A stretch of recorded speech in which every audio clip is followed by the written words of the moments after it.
I want to direct your attention to Exhibit 1. It's been previously admitted. Our plaintiff's Exhibit 1. And specifically to the 4th page.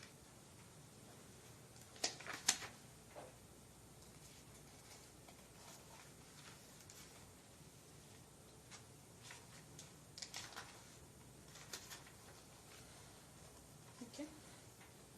The first entry at the top of the page, just to make sure we're on the same page, it says that ice you drank. Are you on that page? What's the time?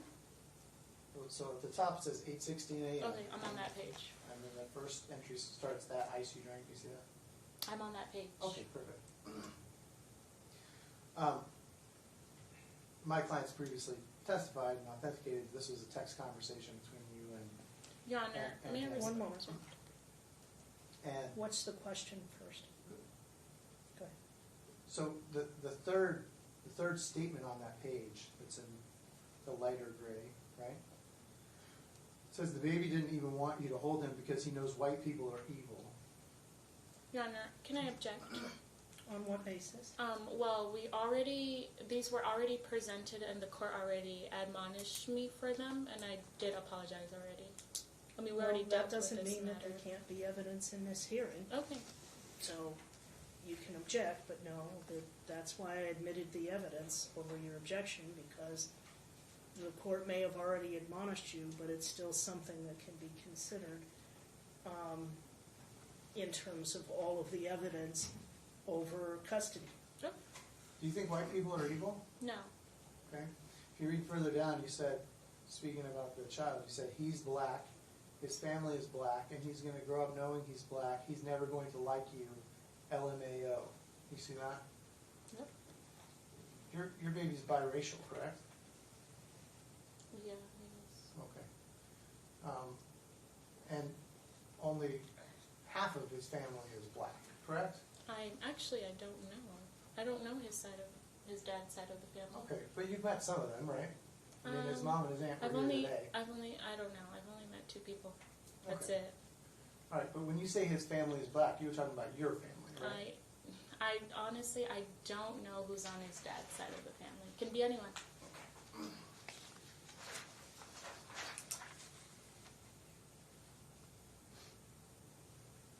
If you skip forward, so from there, go 1, 2, 3 more pages.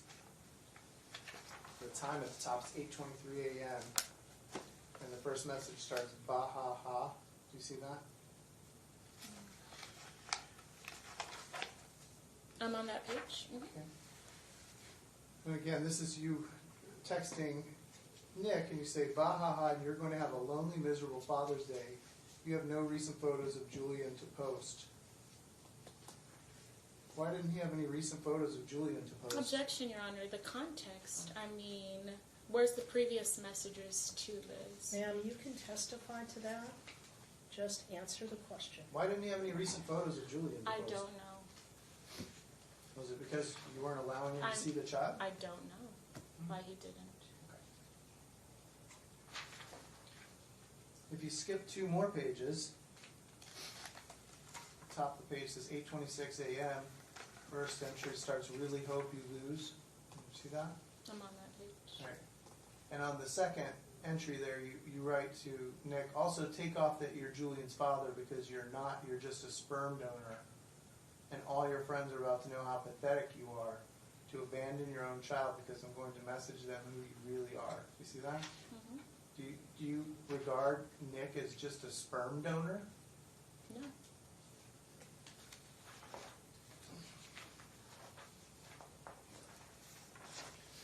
And then I want to skip 2 more pages though to the last page of this exhibit. And I asked your mother about this, and then you actually brought it up in your statement that she was texting with Nick. So to your knowledge, was your mom texting Nick on occasion? This was honestly. I'm not asking about this one specifically, No. but you mentioned it. On May 21st. This I've never seen. Okay. This isn't my. I don't know what this is. But on May 21st, she did have a conversation with him through text message. It wasn't this because this wasn't May 21st. Okay, so when she said she might have texted with him a long time ago, to your knowledge, she was texting him something in May of 2018? I don't know. Okay.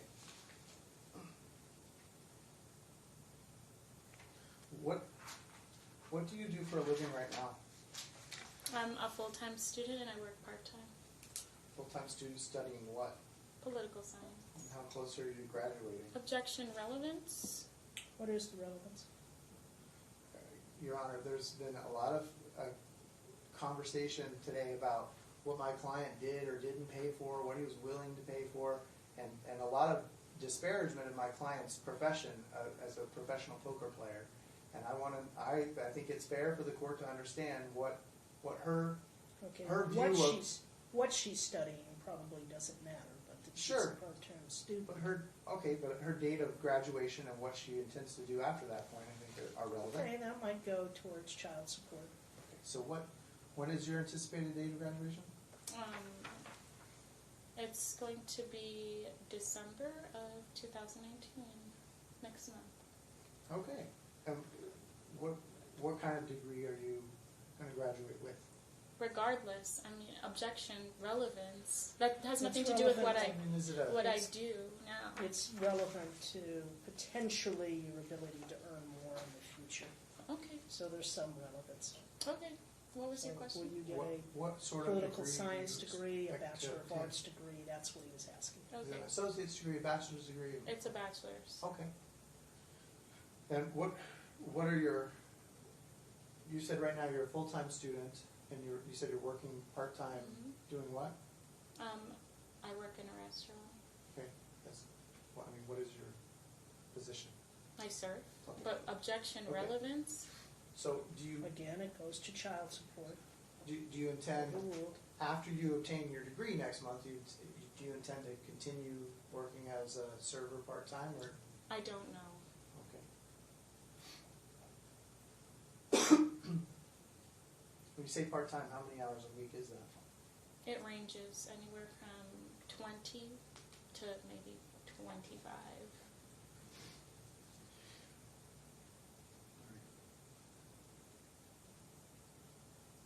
What is your relationship with Steve Sampson? He's my friend. Okay. When did you meet him? Objection relevance. What's the relevance of her friendship with Mr. Sampson? Well, she went on his radio show and talked a lot about my client. Objection hearsay.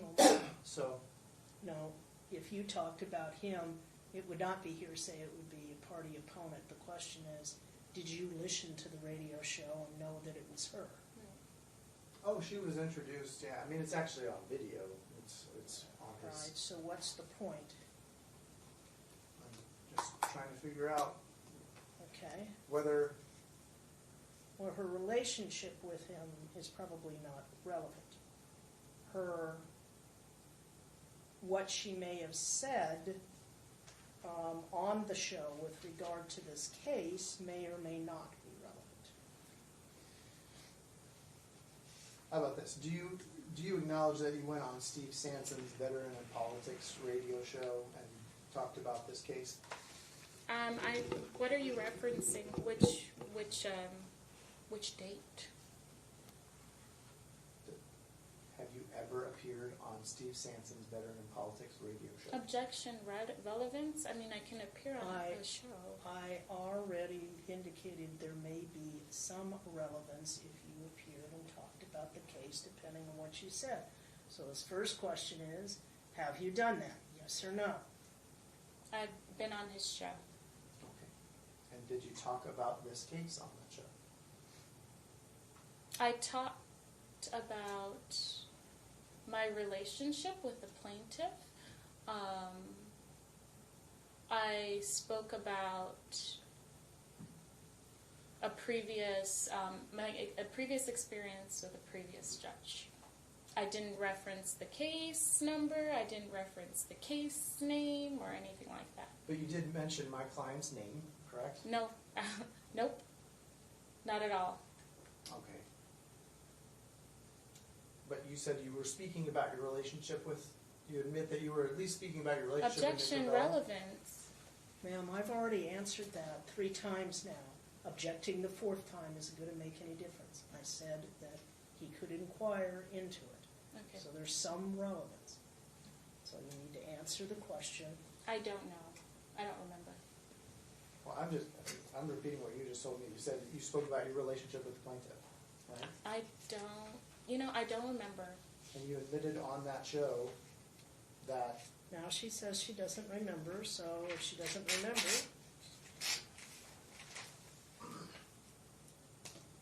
okay.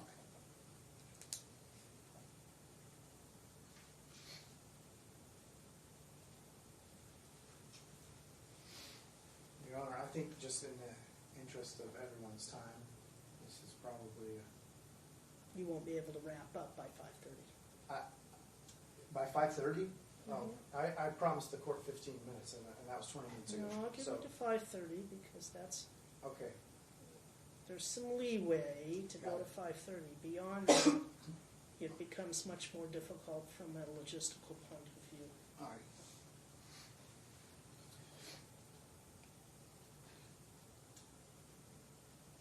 When Julian was an infant, you co-slept with him, correct? I don't remember.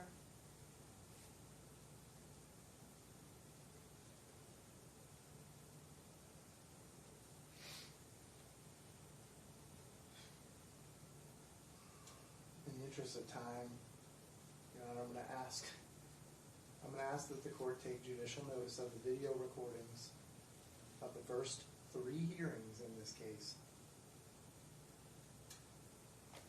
wherein the Is it your defendant, representation that at those hearings she personally made a representation to the court or testified that she was co-sleeping?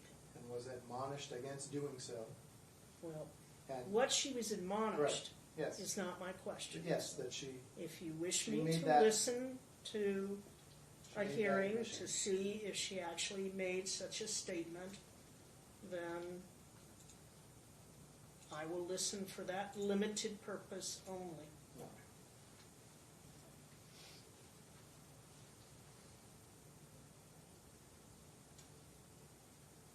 And I would ask that if you believe that to be true, you supply me with the dates and the video area. You don't have to do that now, you can do that subsequently Perfect. before the next court date. I have the register of action somewhere. It would be, You don't have to do it okay, now. fine.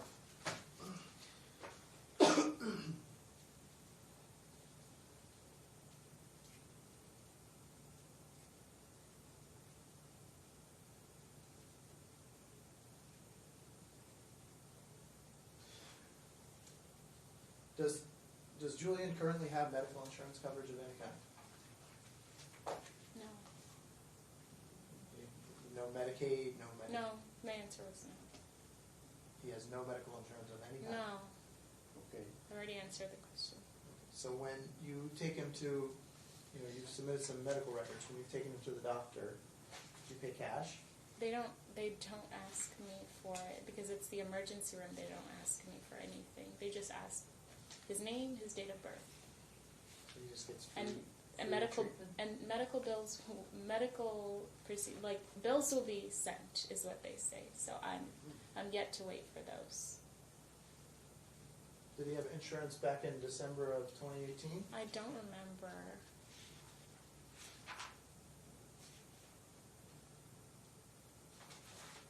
Did you ever get a bill from this December 2018? I don't remember.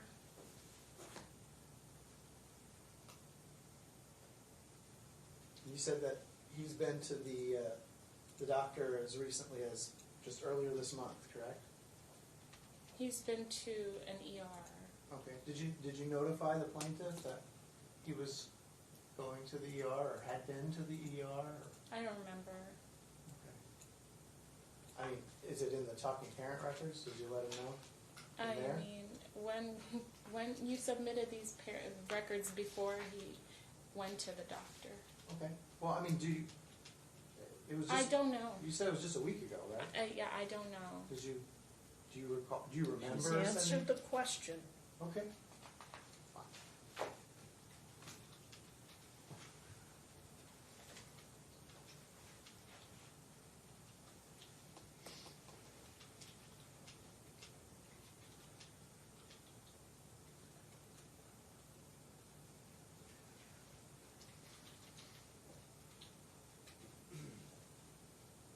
I have no further questions, Chairman. Okay. So now we can do what's called redirect, which simply means if you'd like to clarify any point that he made on cross-examination, you may do so. No redirect, Your Honor. Thank you. Okay. That will conclude then your witnesses, am I correct? Yep. You step down, and you can get your certificate that you say you have with you today.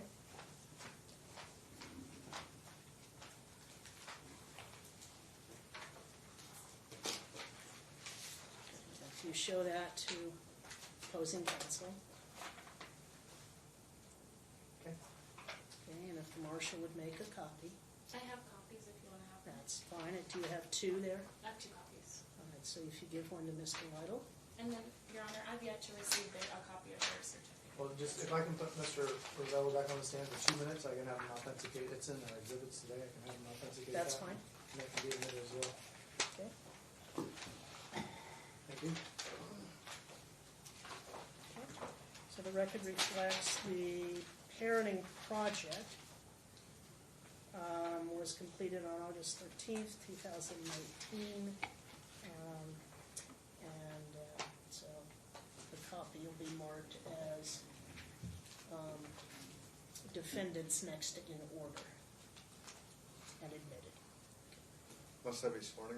No, No, you're already you're- sworn in, you're sir. Still under oath. If you would, just look at plaintiff's exhibit 4, please.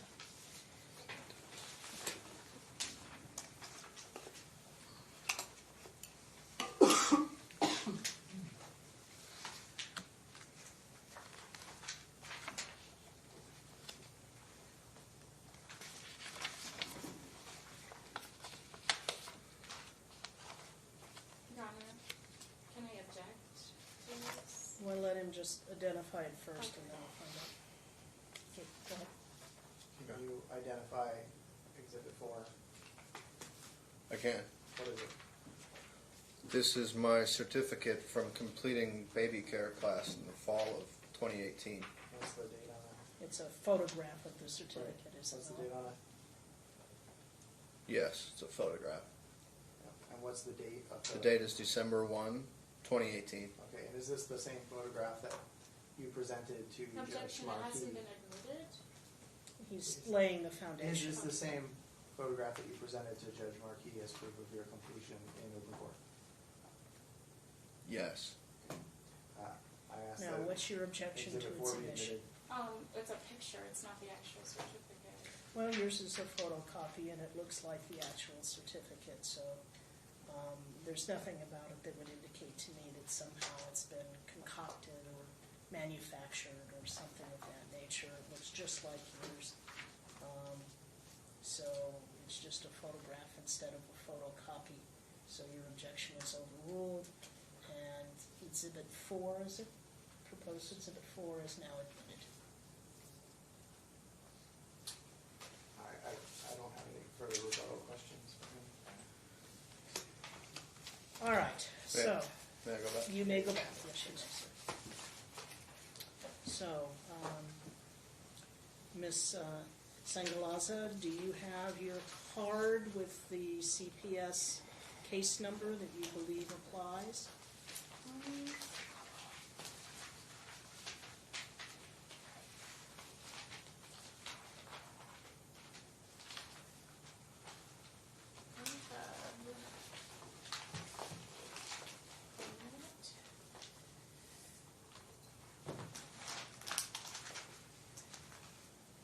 So I've got the referral number. This was written by the doctor, and this is what he gave me. And then I have the card that the CPS lady gave. She gave me her card. So, So the doctor gave you a referral number to CPS? yes. And then, yeah.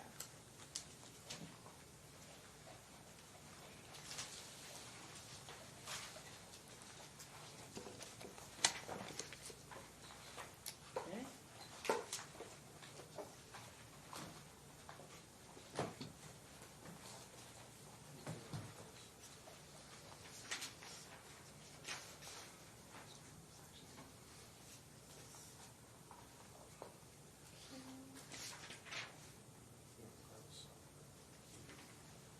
I don't think I have the card with me, but I can file So this is what I would like you to do. I would like you to make a photocopy of the card and email it to the department law clerk. Okay, And I want you to CC that email to Mr. Lytle. okay, The department law clerk will get it to me, and you have till 10 a.m. on Monday to do that. okay. Okay? What is the email for the department law clerk? I mean, I don't know which clerk it's going to. I think it's just the department. Just make you walk over. Yeah, it's just Department Q law clerk at clarkcountycourts.nev, I think, but, US. or .us. County courts with an S and .us. Is that what it is? So, You said yes, but exactly what is the email so she knows?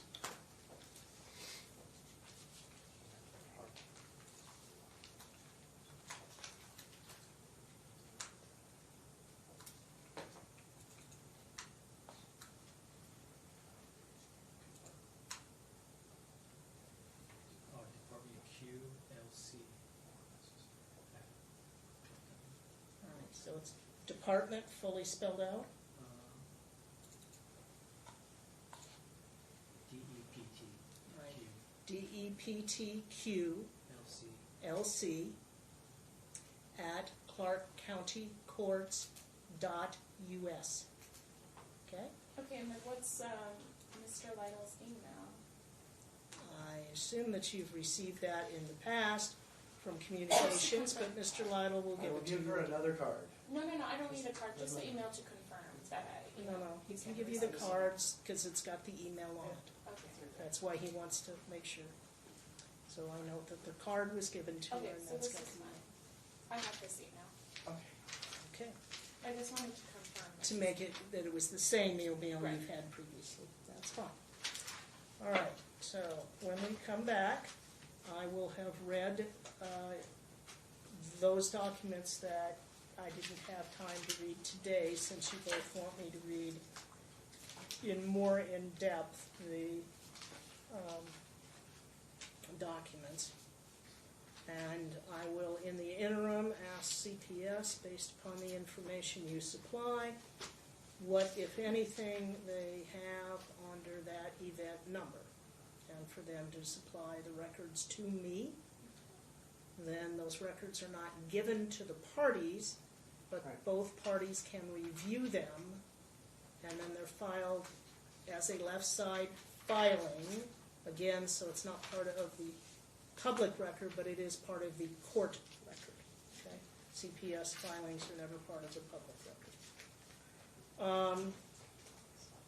So, in terms of finding a time period for coming back to court, I can do it on the morning of December 18th or the morning of December 19th. Check my calendar very quickly here. Because we need to give enough time at least for CPS to be notified and get some response. I'm out of town on the 18th. I would be available on the 19th. Okay?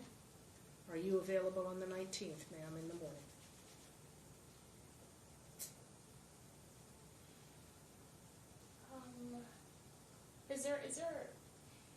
That's the week of my graduation, so I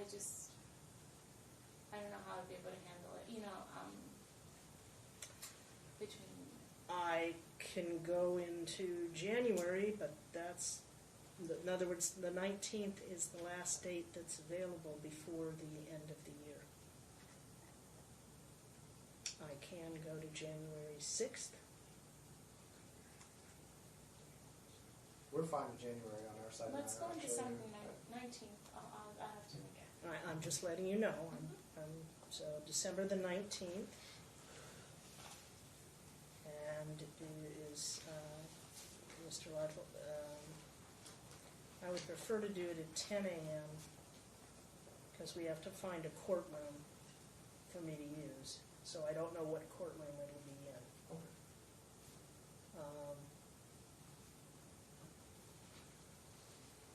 does that still work with you, or do you have 10 or 11 o'clock appearances? I'm You're free that whole morning, so. All right, so I'll make it 10 a.m. There'll be no additional testimony. I'll simply have the CPS records, and then if I get them early enough where I have read them, I will be prepared to render an oral decision that day. If I don't get them early enough, then you may have to wait. because I would- have them. I would like the opportunity to submit closing, even if it's in writing.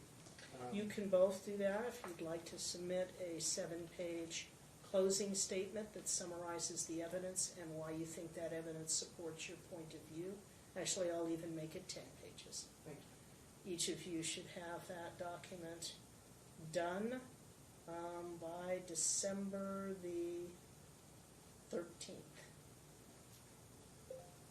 Perfect. Okay? Submitted, like filed and served on the other party. Yes. December, sorry, what day? December 13th, because I'll have to have read it before the 19th. So. Okay. Is there, this is hard, I'm sorry. It's just that's the week of my finals. So that's why, if you would prefer to go to January 6th so that you're past your finals for all of this, and I'm okay with that. You just kind of have to decide. I can't.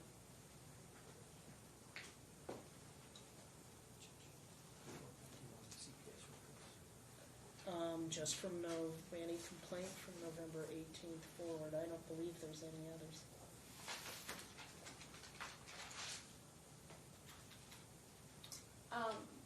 Let's stay with December. I don't want to postpone. Okay.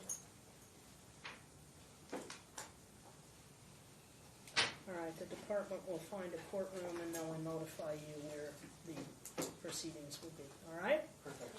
All right, so we'll be in recess and you all have a pleasant Thanksgiving. Thank you, you as well. All right, we're on the record in the case of Ravello versus Sangalaza, 572482. Appearances for the record. Good morning, Your Honor. Sean Lytle, 11640, on behalf of Nicholas Ravello, who's present. Good morning, Keren Sangalaza and Brockman Person. All right. So as a preliminary matter, I did receive the Child Protective Services reports that related to reports that were made to them on the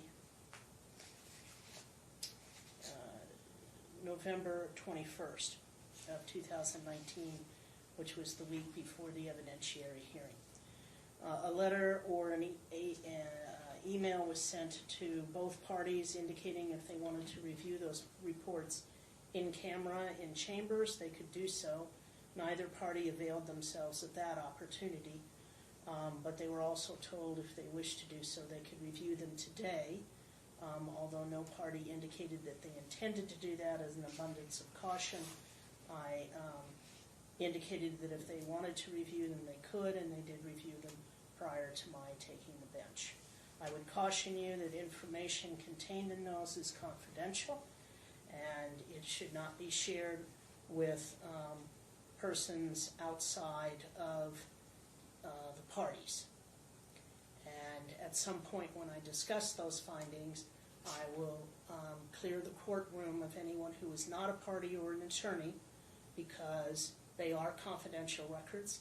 They are not to be shared. They are not to be discussed with third parties or disseminated, and that's per law. So I want to make sure that both sides understand that.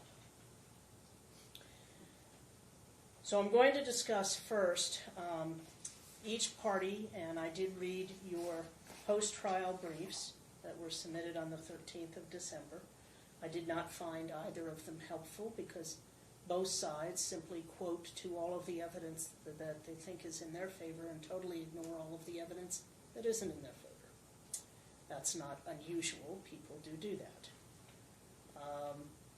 But, you know, it's a review of the evidence, and I did look at them with regard to it, but I don't agree that how the law was applied to that evidence was impartial or objective on either side. Both sides have asked for sole legal and physical custody in this case. As I indicated previously, while the Nevada Supreme Court has not set a standard for that request, that is, what's the burden of proof? Is it clear and convincing evidence? Is it just a preponderance of the evidence for awarding one person sole legal and sole physical custody? The court has, in published opinions, indicated that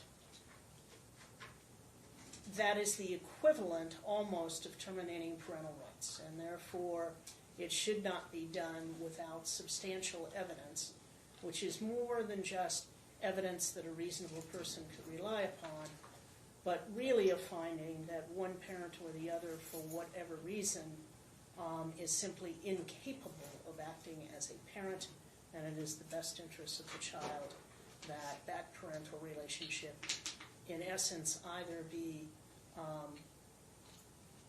terminated pending that parent treating for whatever the issue is, mental health, for example, alcoholism, drugs, that makes them unable to parent, or potentially supervised visitation. So I'm going to start first with discussing credibility. So with regard to the plaintiff, and I will always start my comments with the plaintiff, but that doesn't mean that the defense should think that somehow or another I'm not going to get to you. Because I will say right from the beginning, you are both incredibly immature individuals. You both have put your dispute and your desire to control the other or ignore the other or not want to have to deal with the other before the best interest of your child. And I have a number of examples that I will get to. And so, quite frankly, neither one of you are particularly ideal parents, and you don't seem to care about that. You just seem to care about how you can score on the other person, and that's evident from the talking parent records, CPS comments that are made to CPS, testimony in the court, and some of the testimony of the witnesses. As between the two parties, Mr. Ravello has more credibility simply because he frequently says things that aren't in his best interest and just admits to them. And he does that with CPS, he does that with his trial testimony, he's done that in some of his pleadings. That doesn't mean, however, that that's simply a factor in that, in contrast, Ms. Sangalaza will say anything and, in fact, misrepresent to the court or to CPS by omission in order to try and persevere. Her parents clearly had bias in this matter. When asked to give specific information, they both resorted to the I don't remember, and they both gave very general concepts of that Mr. Ravello somehow is a drunk. But there's absolutely no evidence except for one old DUI.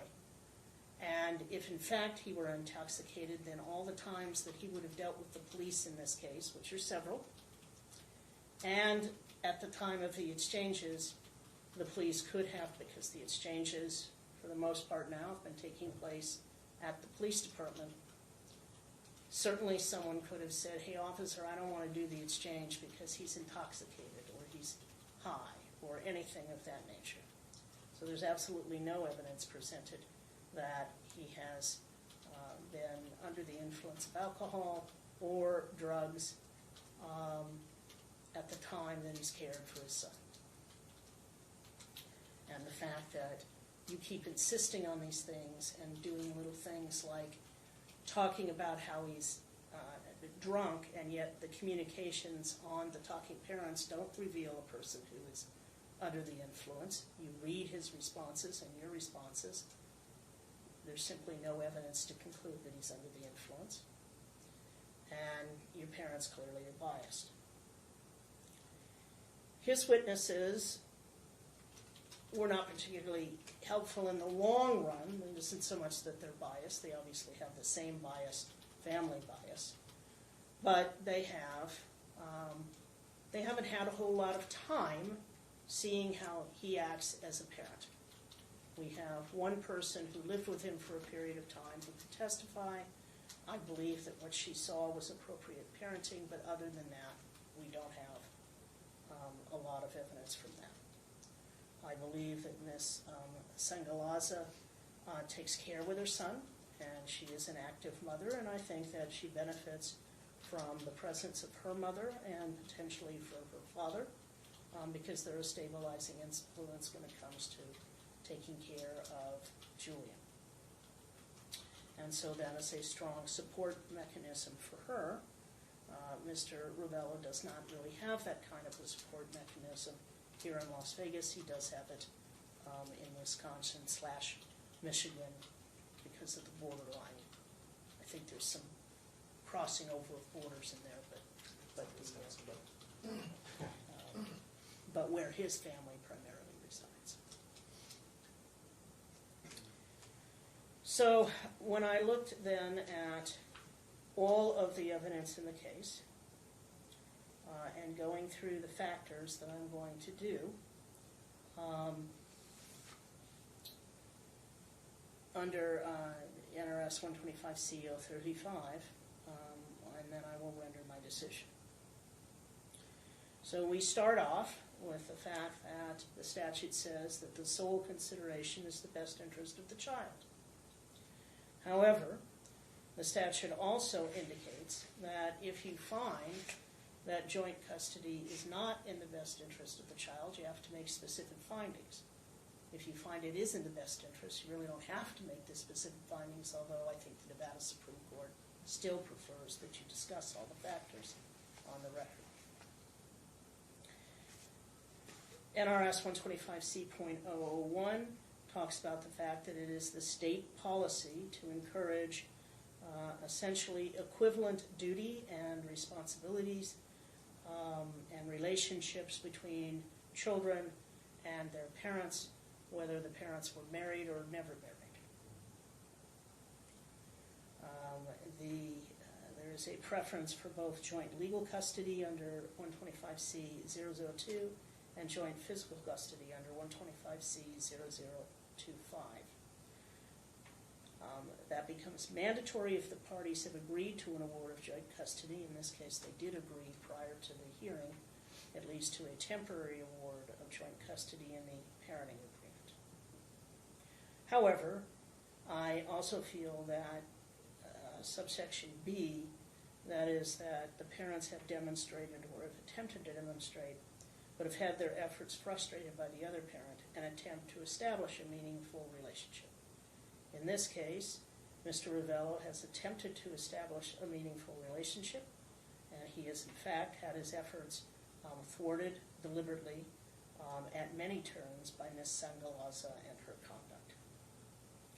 So the preference for joint custody applies. Going through the factors, and of course, both Judge Marquis and Judge Gentili awarded temporary joint physical custody, except for a short period of time when Mr.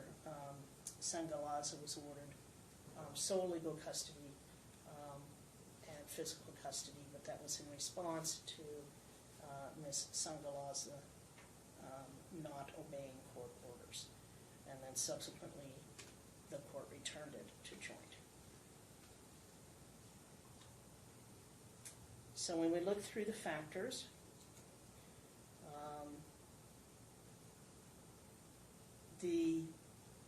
I will give my findings as to the factors and then go from there. So there's been no evidence to suggest that in this instance Julian is of an age that would allow him to state his wishes. He is a little over 18 months, getting closer to 2 years old. And so he clearly doesn't have the sufficient age and capacity to give me an intelligent preference.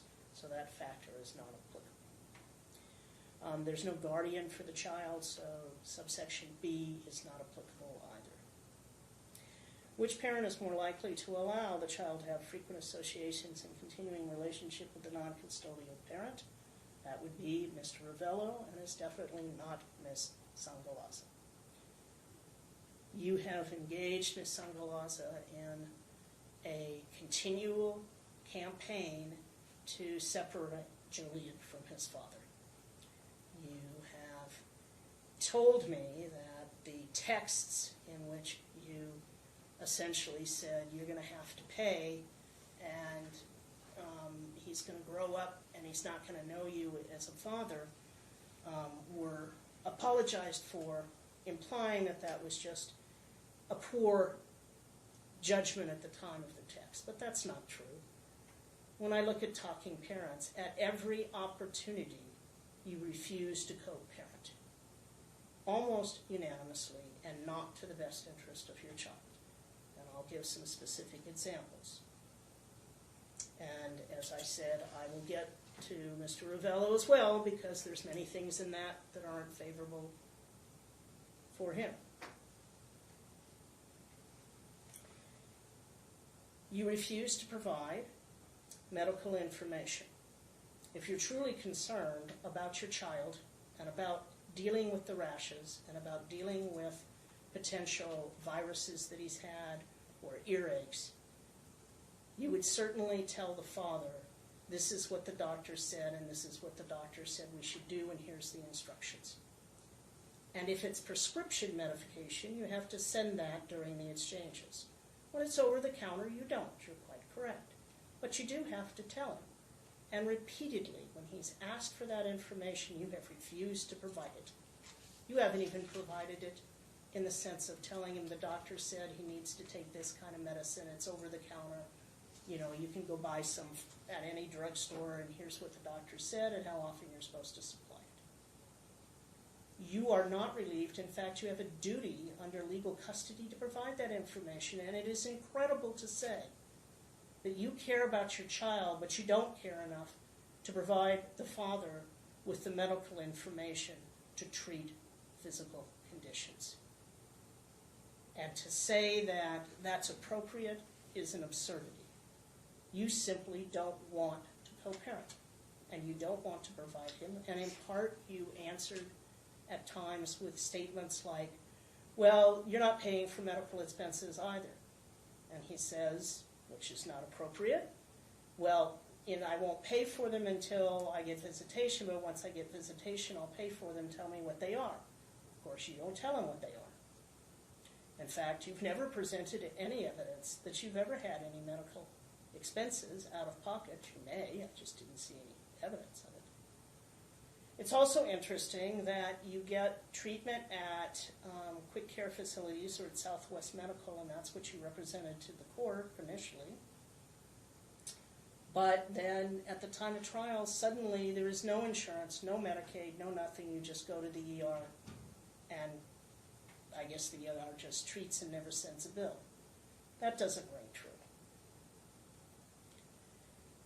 So you are not relieved from your legal custody requirements. And if you truly cared about your child, you would provide that information. If he ignores it, that's on him. And it's on him that even without that information, he ought to have the common sense to deal with what's an obvious rash and to go talk to the pharmacist, go to the ER, go to Quick Car, talk to his mother, mom, what do I do? All right? I don't forgive him for that, and I'm going to get to him for that. But that does not relieve you of your responsibility. It simply shows that you have an ongoing refusal to co-parent. And it's deliberate, and so under that factor, overwhelmingly, I find in favor of Mr. Ravello. There are additional examples, and one of those is I will discuss when I get to the CPS records and I excuse your mother from the court.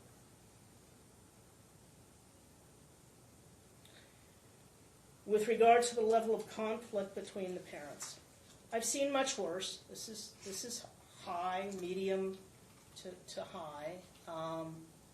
It's been better since you realized that you might well lose primary physical custody if you didn't obey the court orders. So you have been much better about obeying them, and that's to your benefit. But you completely ignored them for a period of time, and that only increases the level of conflict. By the same token, Mr. Ravello, there are times when you just kept insisting on things, and when you were asked to go back and double-check orders, instead of doing that, you just kept insisting on it. Well, that doesn't help for cooperative parenting either. And the instance that I have with you is you kept saying that my visitation starts. Will you know, I want to come pick him up. When can I come pick him up? I'm supposed to start now. And this went through Talking Parents. And she kept responding, it doesn't start until after you complete your classes and the parenting agreement that was approved by the court indicates, and I presumably, because by that time he would have had the time to complete them, that the agreement would start on December the 1st. And she was quite correct in pointing that out. And you just kept ignoring it and kept talking to her through the wizard about that. Well, at some point, it's not harassment, but it's you're not listening. You're not paying attention. That doesn't bode well for conflict or parenting and co-parenting. So there is a level of conflict. It is certainly a medium level of conflict, and it is caused mostly I would say 60% of it is caused by Ms. Sangalaza, about 40% by Mr. Ravello, simply because he doesn't always pay attention to what the orders actually say, and he keeps. And he also asks about things that are kind of irrelevant from time to time. But most of the conflict, I think, is generated by her.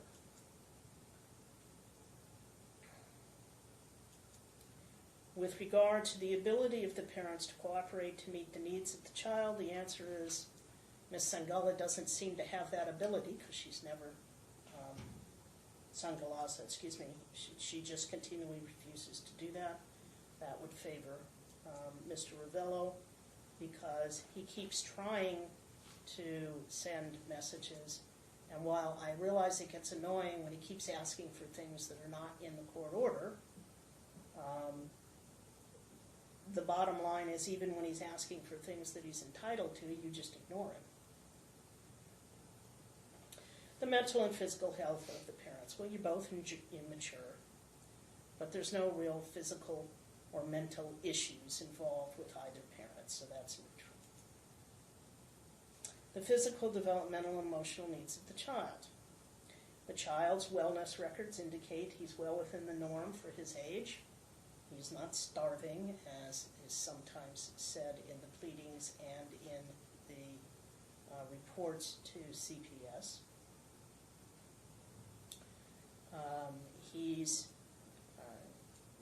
And the evidence is that he enjoys his time with each parent, but he clearly suffers when nobody treats his diaper rash appropriately. And in that, Mr. Ravello is the one who doesn't shine with regard to them.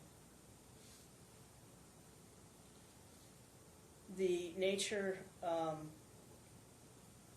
so in terms of the physical needs of the child, I find that slightly favors Ms.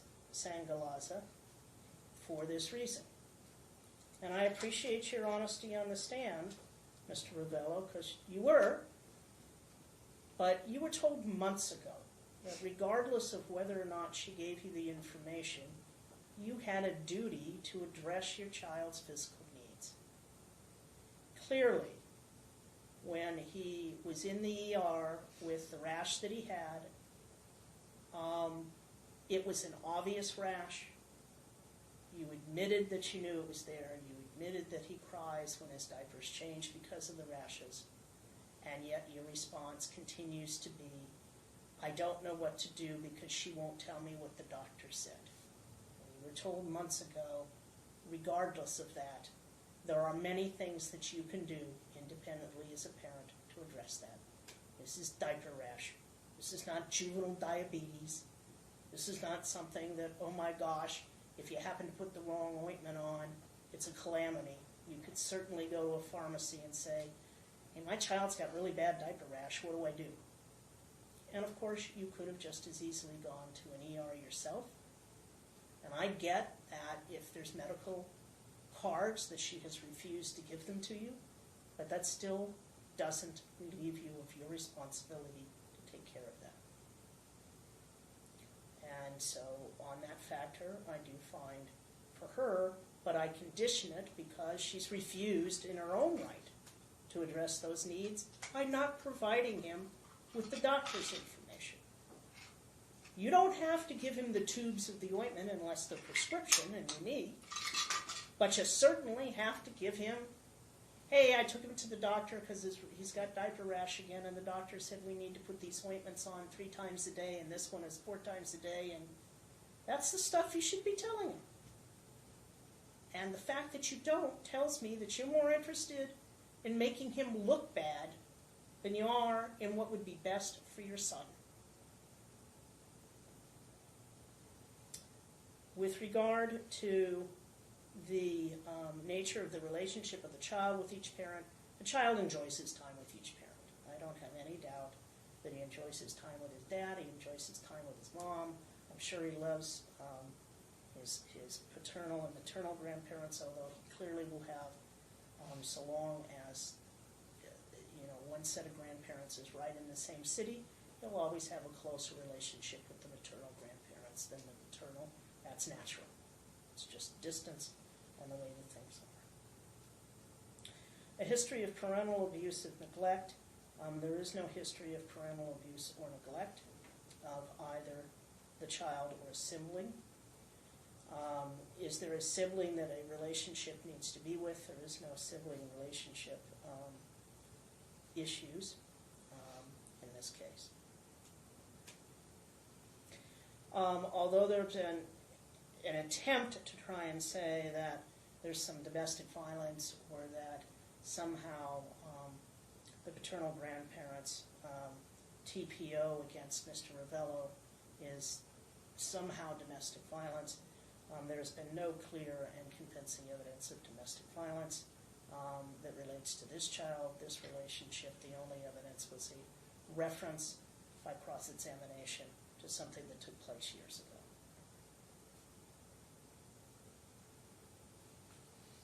There's no acts of actual abduction. Ms. Sangalaza did routinely refuse to comply with court orders, even when the police were there to enforce them.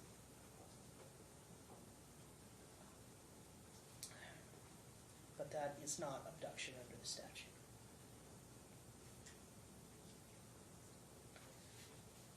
So I'm going to talk a little bit more about why neither one of you should get sole physical custody and legal custody. Neither one of you has demonstrated that the other person has mental health issues, a significant drug or alcohol condition, or anything else that makes you an unfit parent. You're just immature and sometimes stupid in how you deal with one another, and the fact that your failure, your decision to want to be one up on the other parent is hurting your child.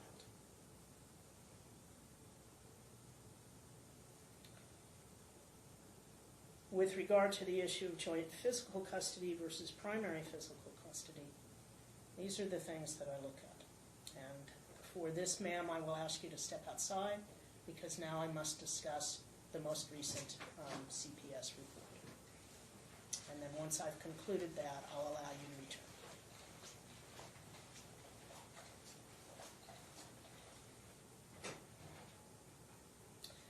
So the impression and the testimony given in court was that when Julian came back from his 5-day visit to his dad. The diaper rash was so bad that there was some bleeding and some patches, and upon taking him to the ER, the doctor contacted CPS. What was left out in that is that before taking him to the ER, a call was made to CPS. And why CPS never identifies the source, it's clear that Ms. Sangalaza talked to CPS that morning at about 9 a.m. and described to them what the condition was of her child, implied that the father was an alcoholic, knowing that the only evidence was an old DUI, and that this has been an ongoing problem, and inferring that I've told him, and I told him at least once 4 months ago about what to do about the diaper rash. Well, that wasn't true.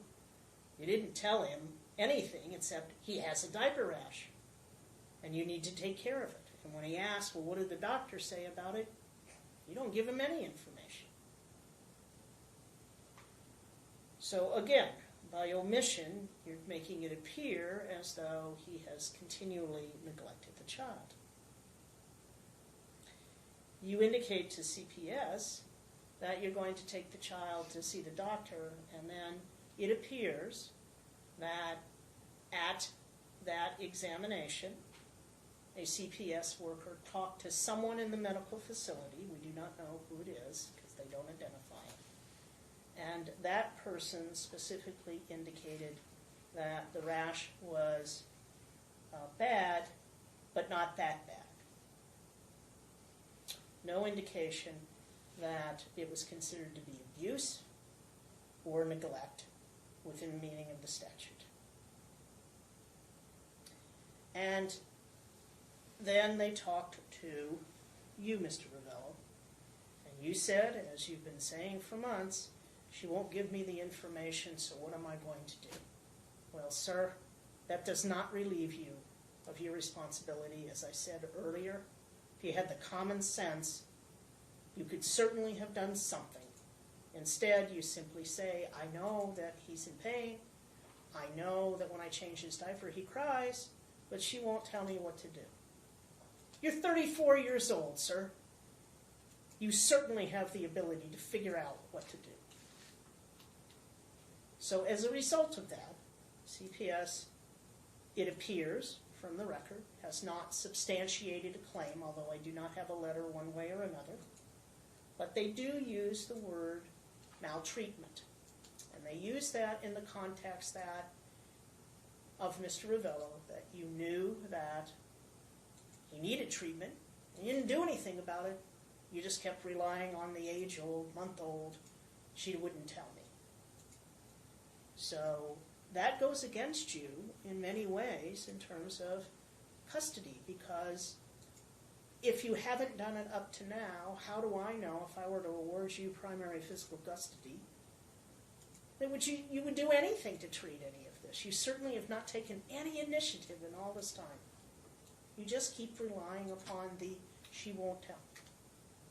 By the same token, however, because you won't tell him, you have just as much demonstrated that you don't have your child's best interest at heart, and that if I award you physical custody primary, all you're going to do is he's still going to see his dad and you'll still refuse to give medical information.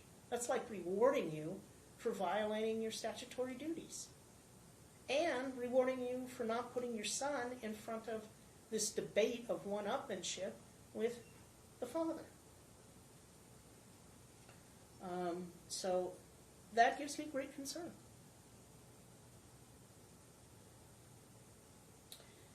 The CPS records also indicate, as I said, that you have engaged in a campaign of sort of misleading statements with regard to the capabilities of Mr. Ravello, when you could have just told the perfect truth.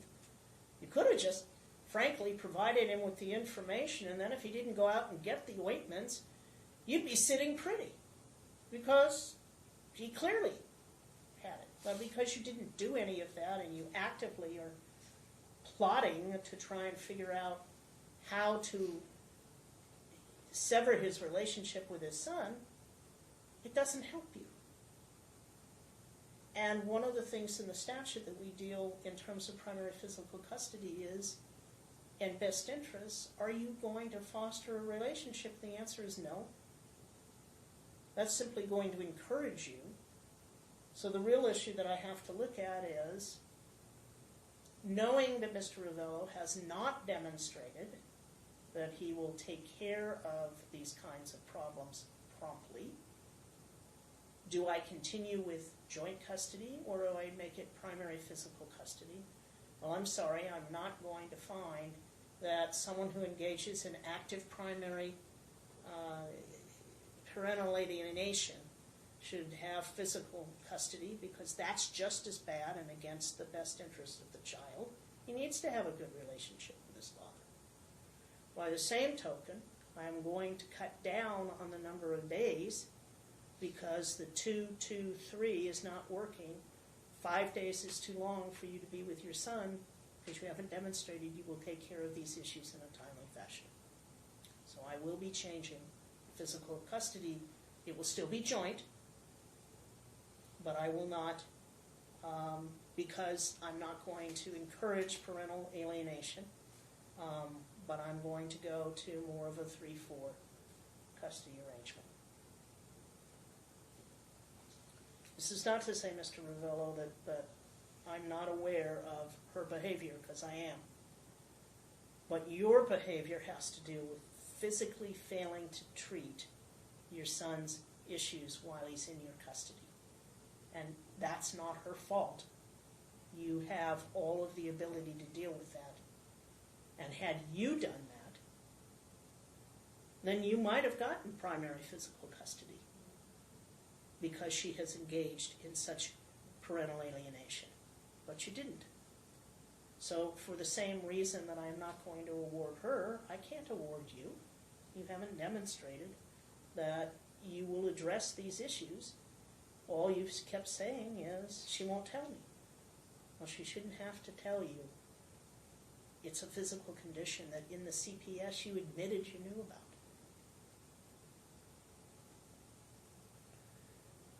So that is another issue that I find problematic.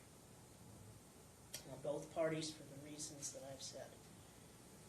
So I will not award either side primary physical custody, because mother engages in parental alienation, openly, consistently disobeys court orders, and I will not reward that, because she'll just continue to do it and will further alienate him from his son. That isn't appropriate.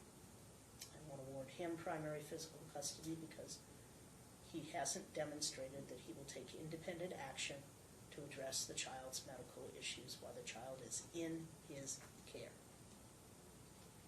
There are other issues where, and other examples, this issues of feeding. There's absolutely no evidence, no medical evidence, that the child's lactose intolerant. All we have are medical records where you make that claim, or you tell that to the doctor, and the doctor just accepts it, because the doctor's not thinking about whether or not you're trying to establish something for a custody arrangement. There are no independent tests, nothing to indicate that this child is truly lactose intolerant. And I'm sorry, I'm not going to accept your mother's testimony about the diapers, because she exaggerates, you exaggerate, your father exaggerates. I have no doubt that the child has diarrhea more frequently than he probably should, because if he's on breast milk and you refuse to supply breast milk or make arrangements, because I understand there's a limit to pumping, but for the 5 days that he's in his father's care, consistently we have this conversation going on about that issue. And actually, I'm going to let your mother come back in now, because I'm done discussing the CPS report.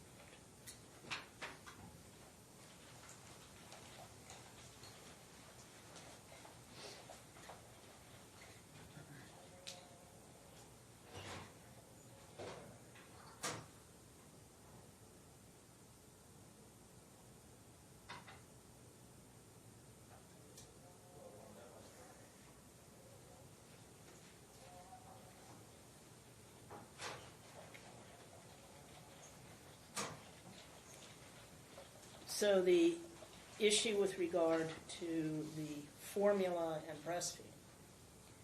The talking parents indicate that routinely he said, if you want me to provide breast milk, I need to have the breast milk. And you continually refuse to do that.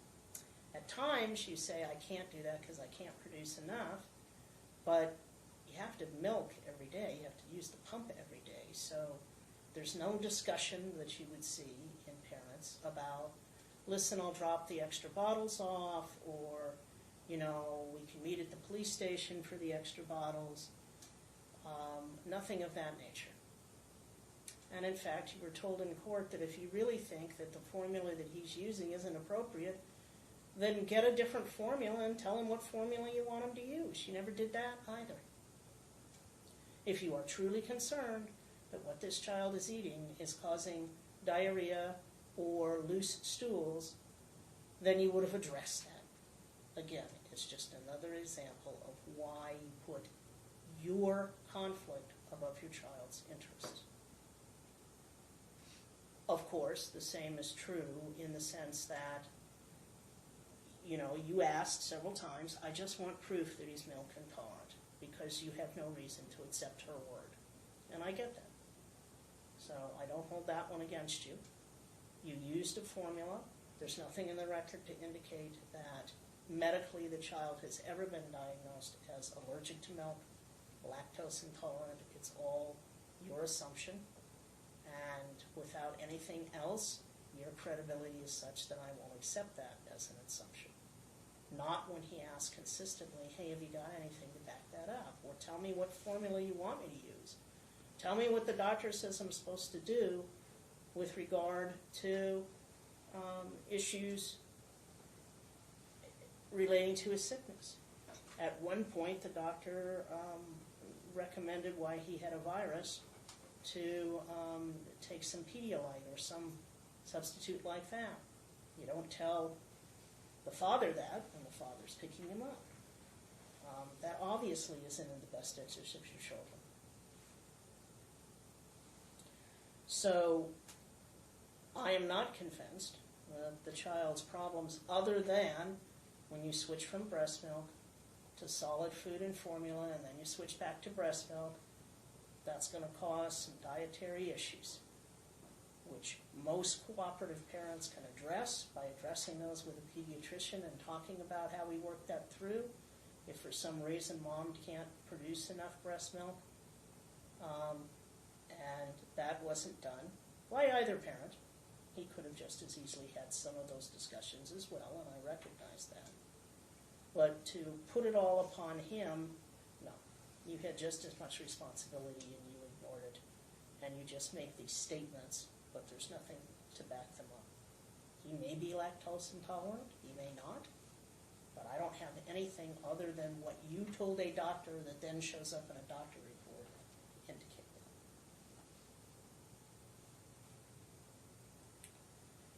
So I don't find that his failure to listen to you in terms of what he's feeding the child, that he's starving the child is well within its weight limits, Julian is fine. That's not the same issue as I do hold it against him with regard to not treating the diaper rash. There are additional issues. On January 30th, the court said that his visitation would begin at 1 p.m. that afternoon.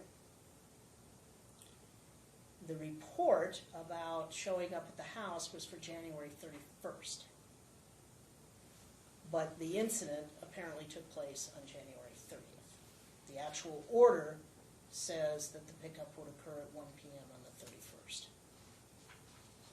I simply make that notation because when the incident was actually reported and when the TPO was requested was sometime after the events. While jumping over a wall and pounding on the door is not the most mature way to handle things, I can certainly understand, because when you showed up Everybody in bed in court that morning, and they knew perfectly well you were coming over to pick up your son. And instead, Mom and Grandma aren't at the house, allegedly. So for the grandfather to say, gee, I didn't know what was going on, well, he was in court that day too. He didn't deny that he was in court. He just simply had memory loss when he was asked, didn't you hear that? Well, I don't know, I don't remember. He was there during the hearing, and so I did see him. I saw him in the audience. He stayed. Whether he was paying attention or not, I don't know. But clearly that incident doesn't show stalking or anything that would warrant that kind of a situation. It shows someone who that morning had been told he could come pick up his son. What happens? Nobody's there, and his visitation is thwarted once again. So it's hard to put much weight into that as a marker against him. Therefore, for all the reasons that I have stated, it will continue to be joint physical custody. Neither party has presented sufficient evidence to overcome the preference. It is in his best interest to have continued contact with both parents.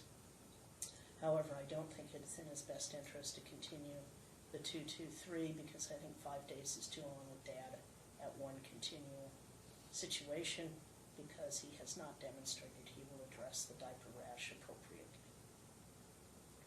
Therefore, I'm going to go to a 3-4 custodial arrangement, which is still a joint custody arrangement.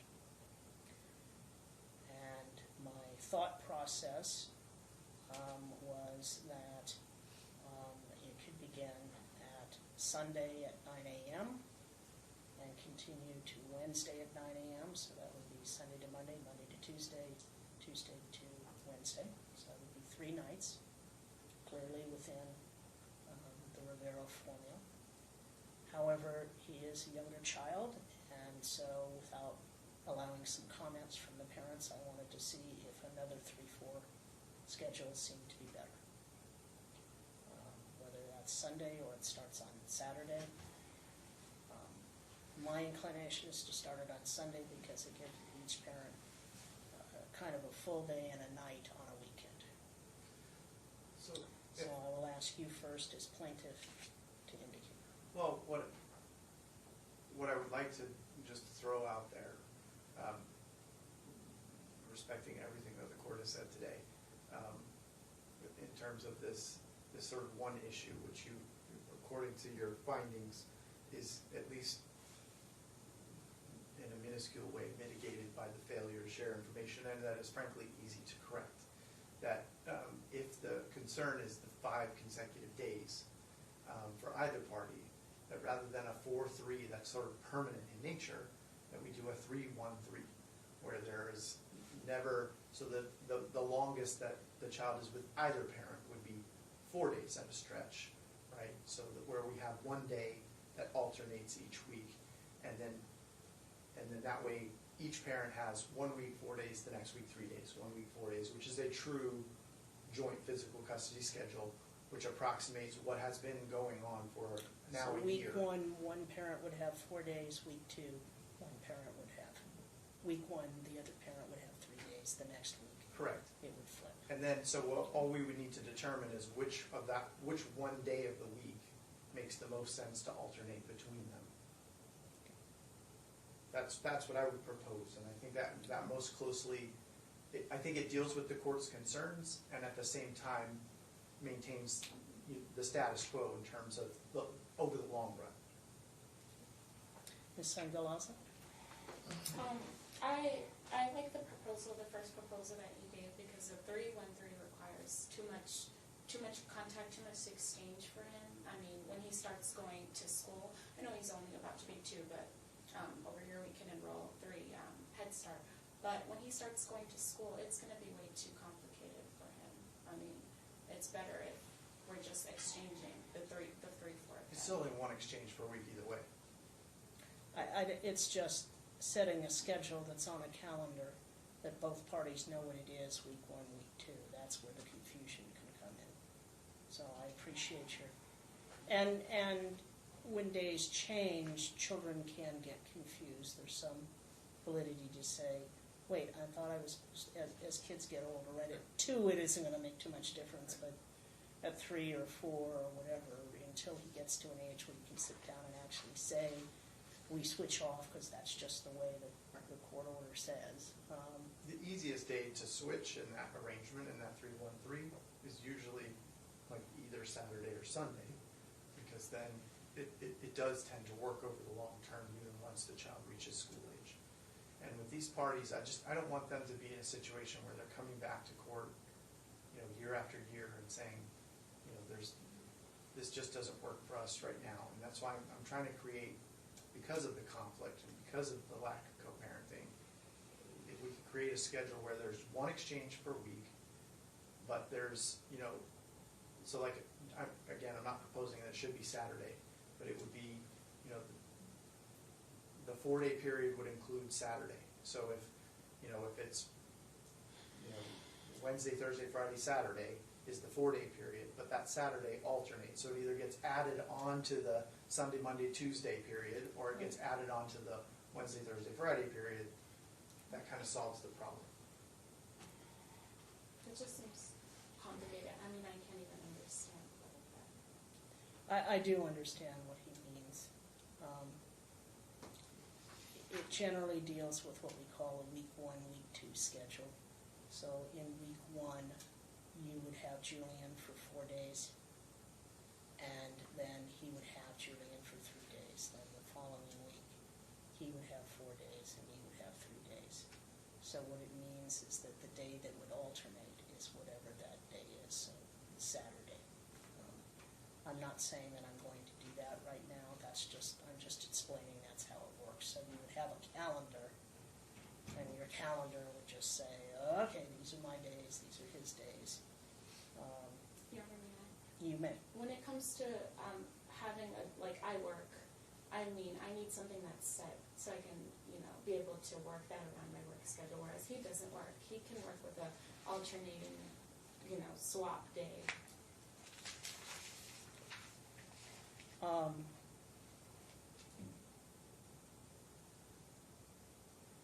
I'll take, because I want to think about that, so I'll probably take about a 5-minute recess before I set what that schedule is. Let me go on to the issue of child support. I did not see an updated FDF. You're now working again?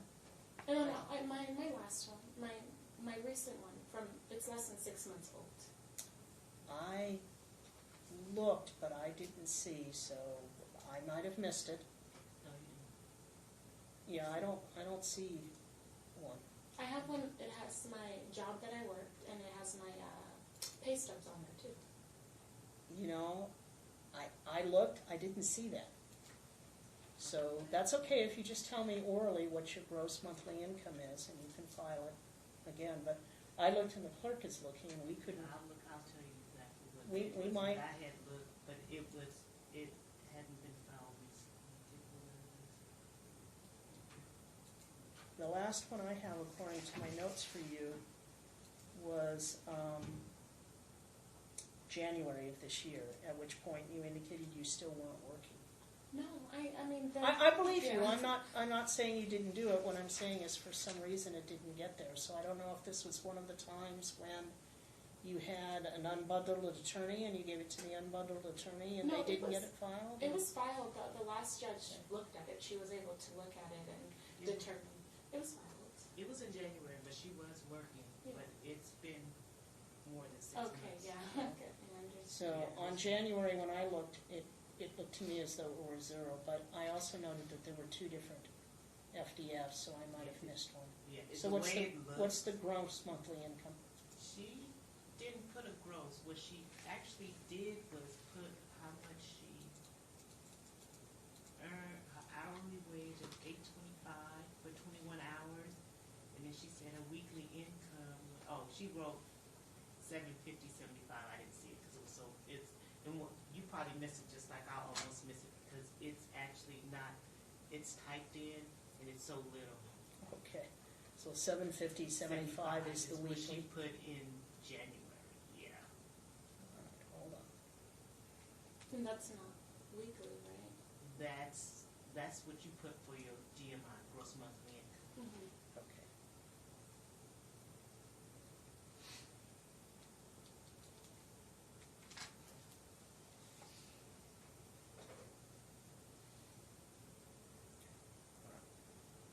So now we're going to get to the issue of child support.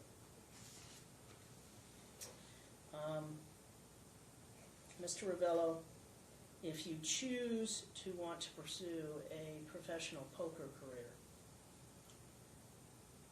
that may be your choice, but when you have expenses that are, your latest affidavit would be $3,700, previously it was $3,900, because you're living off your aunt, or there's been some suggestion that at one point you had a trust fund income, because that's how your aunt knew what your finances were.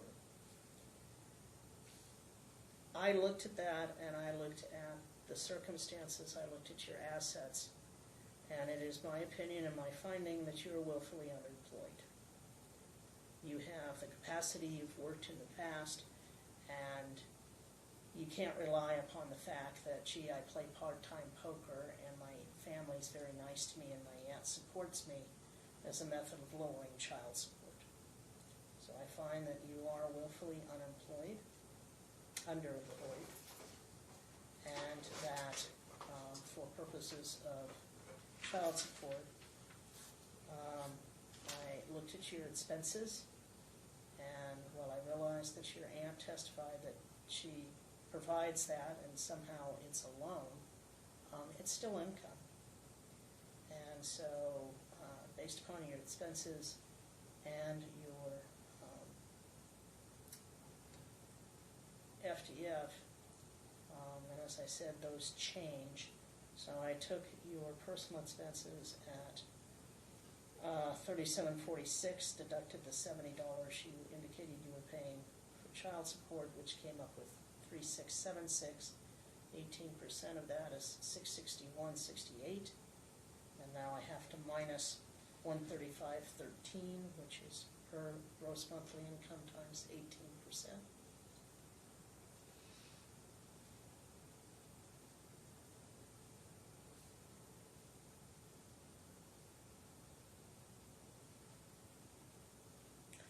So that would come out to child support of $526.55. That will begin as of January the 15th, 2020, and it will be due on the 15th of each month. In terms of health insurance, either one of you at the moment apparently qualifies for Medicaid. Ms. Sangalaza, is it still your representation that the child is not on Medicaid? Because I got a job, I had to start paying, so I just decided not to. But I can go back to the office and see how much it is they're going to make me pay. So, And then just, since you're working and there is an ability to do that, Mr. Ravello, you too could try and qualify, although I think she's more likely to qualify than you would. And then you would pay half of whatever the premium is in addition to your child support. If you get insurance, then your child support is reduced by one half of that. But I don't know that you have the ability to get insurance. So if you want to talk about that for a moment with your attorney, then tell me. I don't know that we would be able to give that answer to you today. I think we can probably just put So- language in the decree that's conditional. So at the moment, I'll say that you are the one responsible, and that, but you have to provide him with the cost, and then that's added as one half the child support. However, if he's able to obtain insurance, then the same thing would apply, and you'd have a deduction. Okay. The 50-50, 30-30 rule will apply, which means that if there are any out-of-pocket uninsured medical expenses, then the person who received the bill or actually paid the expense has 30 days to send a copy of the bill to the other party. If you paid it, you need to provide proof that you paid it, not just the bill. The party who receives it then has 30 days to pay their 1/2, and that's or to dispute it, and, you know, what is this, and I didn't agree to it. You don't have to agree to all medical treatment, but there are certain things that, like braces, where the parties really should discuss it before you get into it, things like that. Obviously, he's a little young for that, so I don't see that as an issue at the moment. If the other party doesn't pay and doesn't dispute, then obviously that becomes an issue potentially for a motion for enforcement. If you have not paid the bill, then you inform the other party that you haven't paid it, and then they just pay their 1/2 directly to the health provider, and the party who got the bill pays their 1/2 directly to the provider. And each should provide the other, through talking parent, with proof that they did what they were supposed to do.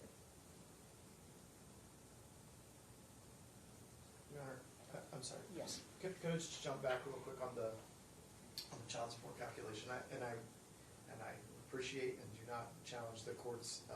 Well, no, you're free to challenge math. it. I No, don't I expect don't, I you don't to. challenge your math, and I also don't frankly challenge the underlying finding of willful underemployment. But if we're relying on an FDF from January of this year, since that time, Ms. Sangalaza has also completed her college education.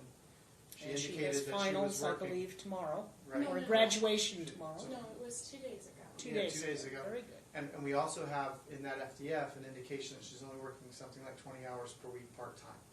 So in terms of, I would like us to be able to revisit this issue of the amount of the child support by motion subsequent to the becomes entry of fully the employed. decree. And I think that there should be a suggestion